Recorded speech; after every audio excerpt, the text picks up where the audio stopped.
Hello, everyone. Today we will learn about the cultivation environment in vegetables. Through this lesson, we need to understand the temperature, light, moisture, and nutrient requirements of different types of vegetables at various growth stages and familiarize ourselves with the environmental factors of vegetable cultivation. This will help cultivate a love for agriculture and an understanding of farming. Take a look at the two types of vegetables in the picture. Which one is more drought resistant? In this lesson, we will focus on the temperature, light, moisture, and soil nutrients relevant to vegetable cultivation.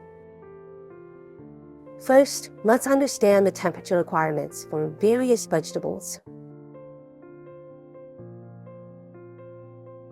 Perennial vegetables include chives, daylilies, and asparagus, with a maximum temperature of 35 degrees Celsius, an optimal range of 20 to 30 degrees Celsius, and a minimum temperature of minus 10 degrees Celsius. Cold-resistant vegetables include coriander, spinach, and green onions, with a maximum temperature of 30 degrees Celsius, an optimal range of 15 to 20 degrees Celsius, and a minimum temperature of minus 5 degrees Celsius. Relatively speaking, vegetables with a lower cold resistance are called semi-hardy vegetables, including Napa cabbage, and radishes. The maximum temperature is 30 degrees Celsius. The optimal temperature is 17 to 25 degrees Celsius, and the minimum temperature is minus 2 degrees Celsius. Warm-season vegetables include cucumbers, tomatoes, and peppers, with a maximum temperature of 35 degrees Celsius, an optimal range of 20 to 30 degrees Celsius, and a minimum temperature of 10 degrees Celsius.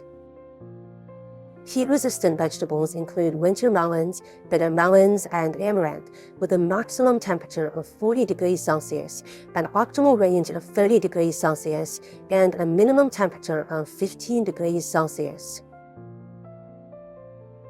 Now, let's delve into the temperature requirements during different growth stages. During seed germination, a higher temperature is needed. Cold-resistant and moderately cold-resistant vegetables generally thrive at 15 to 20 degrees Celsius, while warm-season vegetables prefer 20 to 30 degrees Celsius. In the seedling stage, temperatures can be adjusted as needed. The peak period of vegetative growth is crucial for yield and should ideally occur in suitable temperatures. The reproductive growth phase also requires higher temperatures. Soil temperature directly affects root development and nutrient absorption in vegetables. The optimal soil temperature for root growth is generally 24 to 28 degrees Celsius. If the soil temperature is too low, root growth is inhibited, making vegetables more susceptible to disease. If too high, root growth becomes weak, leading to premature aging of the plants. Next, we will learn about the impact of light on vegetable cultivation. Vegetables that prefer strong light include watermelons, melons, tomatoes, eggplants, taro, and various legumes. These crops require high light intensity. If they encounter overcast weather, their yield will be reduced and their quality will be poor. Moderate light vegetables like cabbages, radishes, carrots, and onions do not require strong light, but insufficient light can hinder growth. Shade-tolerant vegetables include ginger, lettuce, celery, and spinach, as well as most leafy greens. They prefer moderate light. They tend to grow poorly in strong light, but have a strong ability to thrive in shady conditions. Long-day vegetables such as cabbages, radishes, and celery need more than 12 to 14 hours of daylight to promote flowering in plants. Short-day vegetables require less than 12 to 14 hours of daylight to promote flowering in plants, including cowpeas, lentils, amaranth, and loofah. Moderate light vegetables are not strict about light duration for flowering, such as cucumbers, tomatoes, and snap beans. Moisture is also crucial for the cultivation environment of vegetables, so let's continue. Drought-resistant vegetables include watermelons, melons, and carrots. They consume less water and have a strong absorption capacity. Semi-drought-resistant vegetables include nightshades, legumes, and potatoes, which consume more water yet still have strong absorption.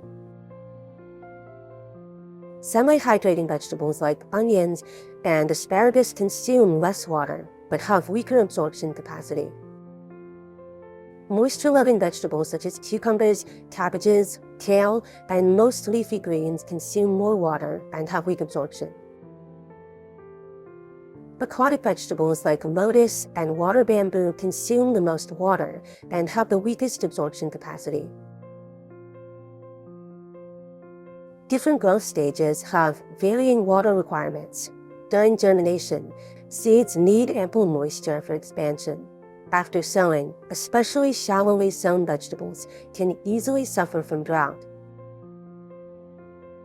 In the seedling stage, with a small leaf area and no transpiration, water needs are not high, but roots are shallow, leading to weaker absorption. During the peak of nutritional growth, the formation of nutritional organs and the accumulation of nutrients occur extensively. Cell tissues rapidly enlarge, and the processes of nutrient production, transportation, and accumulation require a significant amount of water. The reproductive growth period, which is the flowering stage, can be affected by water shortages, while excessive moisture can cause the stems and leaves to grow excessively. During the fruiting stage, particularly at the peak of fruit development, adequate moisture is essential.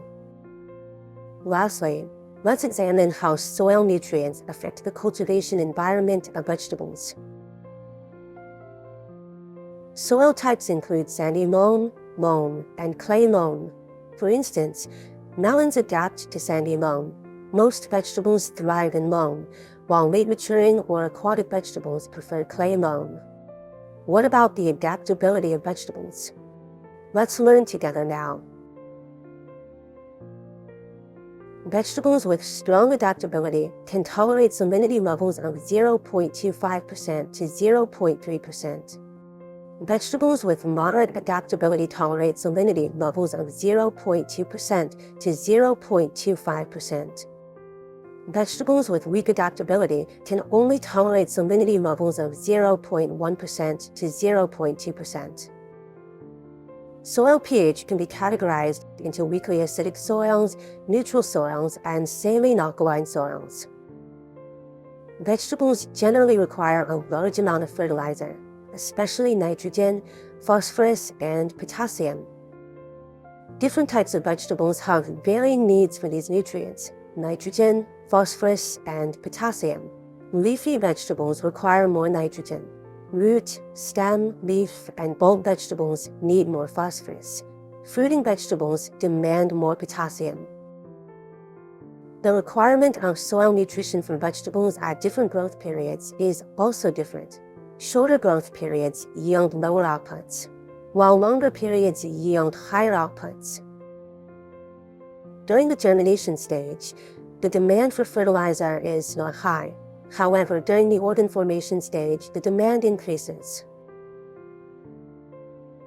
In this lesson, we covered the effects of temperature, light, moisture, soil, and nutrients on the cultivation environment of vegetables.